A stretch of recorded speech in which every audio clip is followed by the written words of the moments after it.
សួស្តីពុកម៉ែបងប្អូនទាំងគ្នាដែលត្រូវការ motor ដែលຂະຫນាតទូច Trend Kawasaki ຂະຫນាតទូចតែថ្មកាន់ហើយស្រួលកាន់ហ្នឹងគឺមួយស៊េរីនេះគឺត្រូវនេះ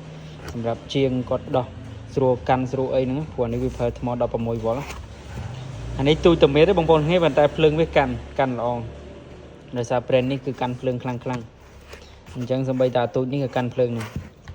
តែបើប្រើពួកអា4ពែទៀតអាហ្នឹងរត់តែកាន់ទៀតប្រើមួយងាត់អស់ទេសម្រាប់ពួកអា4ពែតែអានេះក៏កាន់ដែរបើប្រៀបមួយរបស់គេផ្សេងគឺអានេះក៏កាន់ដែរបើទូចដូចគ្នាគឺខាងយើងកាន់ជាងបងប្អូនគ្នាថ្មពួកអានេះគឺប្រើកាន់ណាអញ្ចឹងបងប្អូនអាចត្រូវការពួក motor ទូចស្រួលកាន់ស្រួលអីគឺអានេះស្រួលកាន់តែធ្ងន់ជាងរបស់គេផ្សេងធ្ងន់ដុកមកកាន់តិចអ្នកបងប្អូននេះអ្នកបានតាមចិត្តគឺអែមបងប្អូននេះសម្រាប់ brand Kawasaki ហើយមួយឈុតវាមកជាមួយនឹងថ្ម2គ្រាប់ឆ្នាំងសាក់មួយហើយនឹងកាបូបថែមកាបូបឲ្យមួយទៀតអញ្ចឹង complete brand Kawasaki បងប្អូននេះអរគុណច្រើន